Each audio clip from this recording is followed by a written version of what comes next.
Molly, welcome. I'm just so excited that you're here. Aren't you excited? Yes, I'm really excited. You seem excited. Anyways, so we're here today. This is called Educators of Tomorrow. You know, talking to young professionals who are going into the educational workplace to teach the little kiddos, the future generations of our world, our future children, grandchildren, and children's children. So, anyways, what made you want to become a teacher? Okay, well, kind of a long story, but my parents were both teachers and then grandparents and aunts and uncles on both sides, so you could kind of say it was in the blood, and my sister and I would pretend to play classroom downstairs, and then coming to Missouri State and a lot of my youth group experiences on mission trips, working with kids, especially in Title I, so lower income places, really pushed me towards wanting to be a teacher. I realized that kids are at school for 8 hours a day, 5 days a week, and sometimes there's not support and love at home. So I realized school is a place where I can guarantee that they're going to get loved and that they're going to get support from me. Like I've gotten from my parents, for example, my mom always read me Stand Tall, Molly Llewellyn. So if I was having a tough day, it's about a girl that stands up for herself and is just continually positive. And so my mom would say that to me, and I want the chance to be able to make connections like that, connecting academics to real-world experiences and encouraging kids.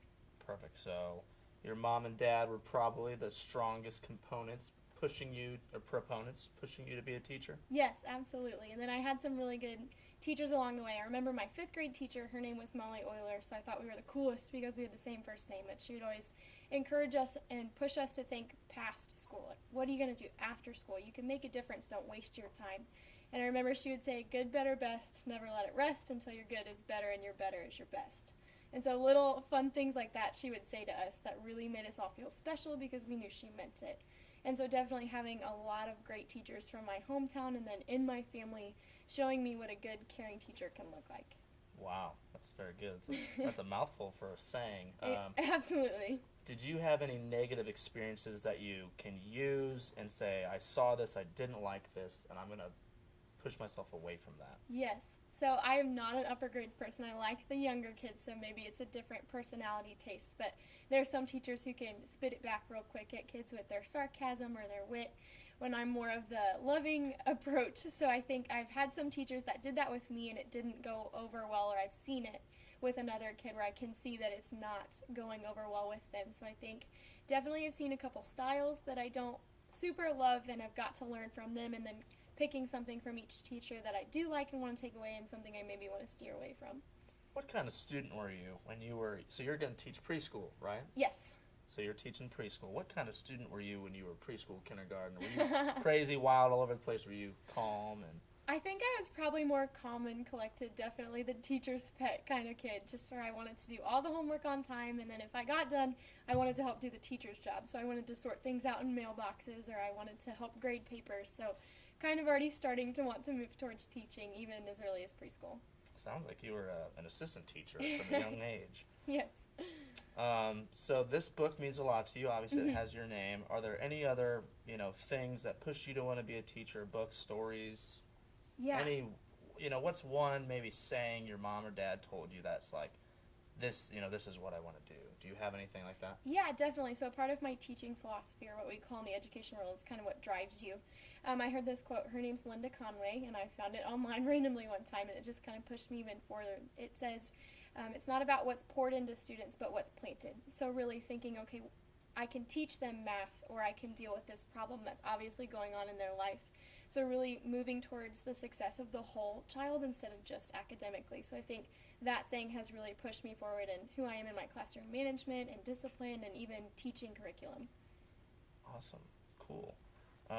So you're teaching preschool now. Is that the grade you want to teach your whole life, or do you want to go up any other classes or grades? There are kids at every grade level, and so as long as there are children and students, I'm going to be happy. I've learned through student teaching I'm definitely a pre-K through 2nd grade teacher, so I don't really want to go higher than 2nd. And I'm just kind of looking for wherever I fit best. I haven't done pre-K before, so I'm excited to get that started this coming fall. So I'm not really sure, but I'm happy anywhere. So you'll be in Springfield. Where exactly are you going to be? Yes, so they have closed Campbell as an elementary school and combined it with McGregor. So Campbell will be an entirely new early childhood center, as well as Shady Dell, and then sites. So inside of each elementary building, there's usually one pre-K classroom. So they aren't sure of placing yet because they're getting each new teacher a mentor teacher who's been teaching for a while to help us kind of transition and get our feet planted. So we're not sure of where yet, but I know it's preschool. Sure. Referring to the future generations and how these little kids are, I was a scoundrel back in the day. I'm sure. But yeah, just like I am today.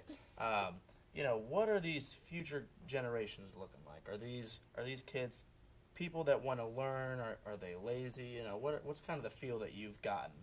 I think any kid wants to learn. If I'm ready to learn, I notice my students are ready. So the more excited I am, they're going to mirror however I'm acting. If I'm kind of having an off day and I just don't want to be there, they can see that. So I definitely say this generation is super observant.